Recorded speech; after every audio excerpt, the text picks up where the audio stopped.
Hi guys, Chris here, and on this video I actually wanted to do a longer discussion on the use of hard drives for game libraries. Now I have advocated for this for a very long time, and I always get dragged through the mud on it.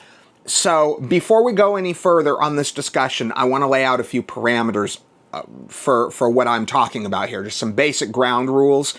So first of all, I repeat, I am not advocating for you to install your Steam library on a 500 gig hard drive out of your family's computer from 2008 that you see laying on the shelf and think, oh look, cheap extra storage. Now, many of your games, if you have a very old Steam library, actually will run fine under those conditions, but this is a discussion about using large, modern hard drives for your game library, okay? So I'm talking probably, so my finding, and I did a short on this a few minutes ago, but my finding is that generally speaking, you want to be doing this on a drive that's current, okay? So whatever, shall I say, a drive that's current as of the age of your games. So if your games are from 2020,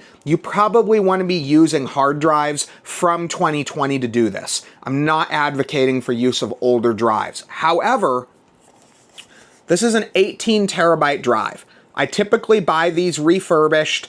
At the very, very low end, I'll see them as cheap as like $189.99. On the very, very high end refurb, I'll pay $269.99 for them. Now, that is the same price or a little bit less, depending on the deal, as a 4 terabyte SSD, NVMe SSD. Now, the thing is, the majority of games will run fine off of these. I don't want to say all games, because somebody is going to dig up that one edge use scenario where it does make a difference. I don't think I've ever seen it, though. Not running with modern drives. Now, also, you'll notice these are external USB. These are USB 3.1, I think. They're at least 3.1. They might be 3. I think they're 3.1. I don't think it's even be pointless to do a 3.2 case for a spinning drive. You could never utilize it. It'd be a waste of money. But these drives, their transfer rate between either drive to drive, transferring to two of them, or drive to SSD, transferring to an onboard SSD that's installed in the computer, is about the same, around 200 to 250 megabytes a second, as typically what you see hard drive to hard drive transfer if they are both installed SATA, which means they're about the same performance as an internally installed SATA drive.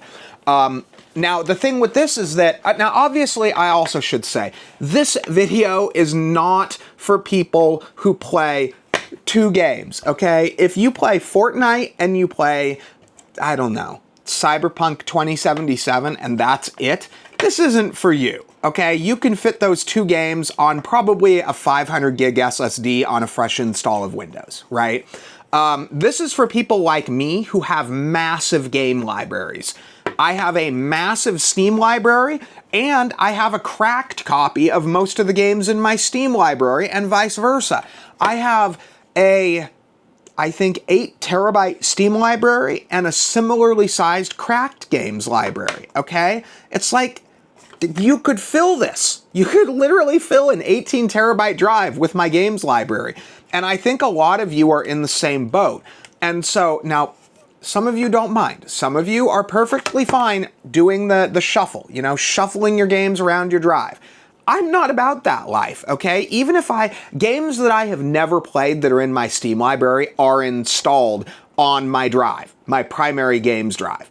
Those games are installed on the drive because I don't know when I'm going to want to play it, and I don't want to sit there waiting for it to download. So I do keep all of my games installed on a Steam library drive, and I do keep them all updated, and they are all playable anytime I want to play them.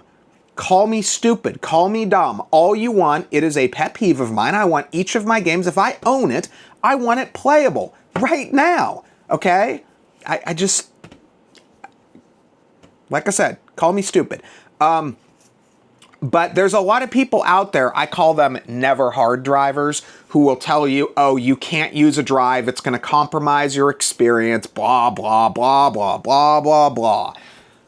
I'll give it to you straight. Some of your games will load slower. I take that back. All of your games will load slower off of this, okay? That is a fact. Some of them, it will mean an extra, 5 seconds. Some of them, it might mean an extra minute. But the flip side of that is that it is very, very, very, very rare, assuming you're using a modern fast drive, I keep having to reiterate that, to actually see any real performance degradation once the game is loaded. Now, some games, and this isn't even most games, some games you will see small stutters when you go into like new areas, when it has to load, textures, stuff like that. When you're doing like shader compilations, when you see games that do that, this will definitely be slower for that. And that may go very slow. I'll admit that process may take 5 minutes with an SSD. I mean, I'm just pulling these numbers out of the sky, but that process, let's say, it takes 5 minutes with a SSD. It might take 15 minutes, 20 minutes with a hard drive. I won't lie on that. But once it's done, chances are you're not going to see it again. So it's probably going to be a one-time thing, at least every time you load a new drive. But those are edge cases. Those particular problems you're not going to see those commonly. Those are going to be uncommon.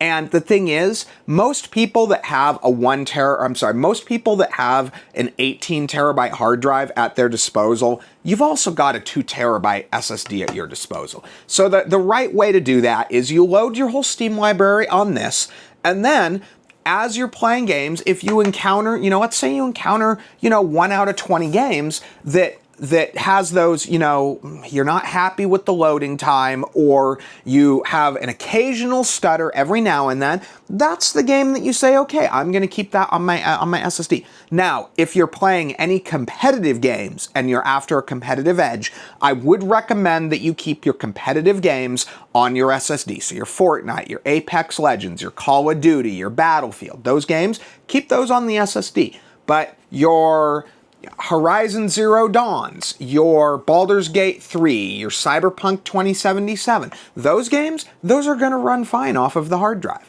So I hope you guys find this a useful look at use or don't use a hard drive, and I hope it gives some of you an idea that, like I said before, hey, maybe I could fit all of my drives or all of my Steam games on one drive and make my life simpler. Anyway, I hope you guys found this interesting, and thanks for watching.